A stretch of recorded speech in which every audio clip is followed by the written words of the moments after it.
shooting lang naman ang ating video. Kaya ano pang hinihintay nyo? Tara na at samahan nyo ko sa aking video. Nag-asikaso na nga pala ako nito mga kasempa. Dahil sobrang aga ng lola nyo. O diva. Pagkatapos ko nga pala mag-asikaso, ginayat ko na nga pala tong carrot at sinunod ko na rin tong bawang. Hindi ko na pala sa inyo pinakita yung patatas dahil nauna na siyang gayatin kagabi. Oh yes naman mga sir. Pagkatapos kong gayatin yung bawang, isinunod ko na nga pala mga kasenpai yung sibuyas. Magpapaiyak ka talaga dito kaya pinahuli ko talaga siya. Huy! Ano ba yan? At yun na nga mga kasenpai, habang naisalang ko na yung mga ginayat-gayat ko, tulad ng paggayat nyo sa akin. Huy! Koyang! At tinanggal ko na rin nga pala dito yung mga kalat. Tulad ng kalat niya. Cheese. Para hindi na rin kasi talaga mahirap maghugas. Alam niyo ba mga kasenpai, kwento ko lang to ha. Dati talaga, sobrang tamad ko talaga maghugas noon. Tapos dati, nagtuturuan pa kami ng mga pinsan ko kung sino maghuhugas ng mga pinagkainan namin. Tapos kapag sino yung nahuli, yun yung maghuhugas ng mga pinggan. Eh yung kusina kasi dati namin, ang likuran niya is gubat. So ikaw, mapapraning ka rin. Kung meron bang multo dyan sa likod mo. Eh syempre kami mga matatakutin, di ba? Lalo na ako, grabe yung imagination ko sa mga ganyan. Tapos ayoko talaga maghugas paggabi. Kasi sobrang takot ako. Minsan natatimingan pa, panggabi ako. Kasi ang ginawa sa amin ng lola namin, schedule by schedule kami. Para nga naman fair sa amin lahat. Di yun na nga. Ang ginawa ko, kapag ako yung schedule sa gabi, papasama talaga ako sa mga pinsan ko. Bubula-bulayin ko lang yung mga pinsan ko para masama lang ako sa paghuhugas. At yun na nga mga kasenpai, nasikaso ko na nga pala itong mga gagamitin niyon sa school. Yung kanin niya, yung tubig at yung baso niya, nilagay ko na rin dyan sa bag niya. At yun na nga mga kasenpai, pagkatapos ko ayos yung mga gamit niya. Prepare na rin kami sa pagligo.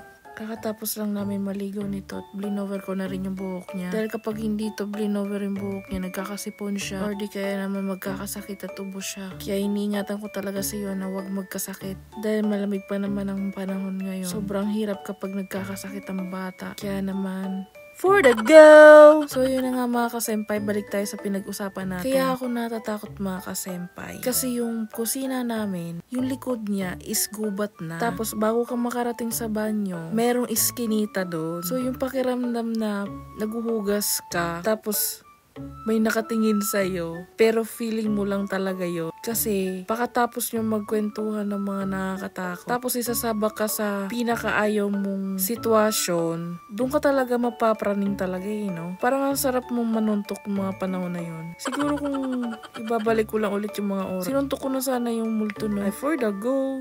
Parang ang sarap imekos-mekos. Kaya sabi ko noon, kapag ako nagkaroon ng sariling bahay, hindi talaga ako magpapatayo sa tabi ng gubat. Kasi baka mamaya dakmain ako, di ba? Masyado pa naman akong malaman ngayon. Sayang yung pinaghirapan kong mga bilbil.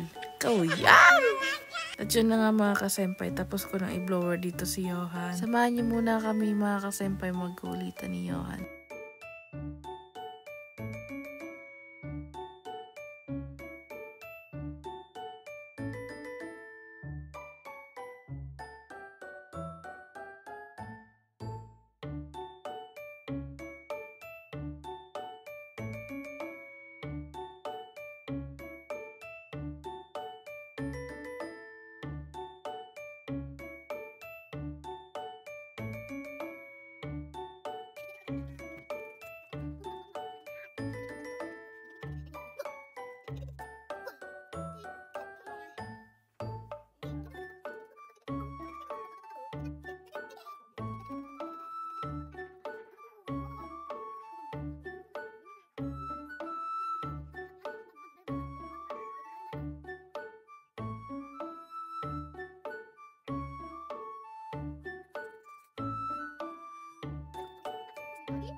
Pagkatapos nga namin magkulitan, kumain na nga kami nito ni Maring Johan.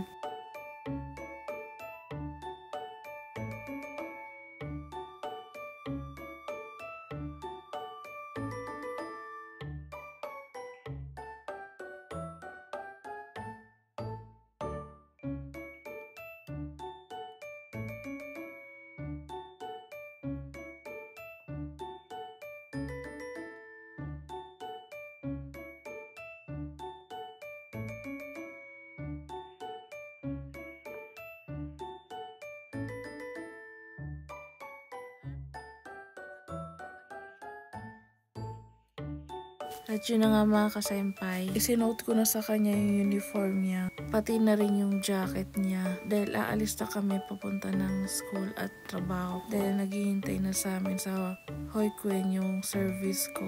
Kaya naman mga kasenpai, hanggang dito na lang ulit ang aking video. Sana supportahan niyo pa rin ako. And please like, share, comments, and subscribe na rin kayo sa YouTube channel ko. Click niyo na rin po ang notification bell para update kayo lagi sa aking video. Sayonara!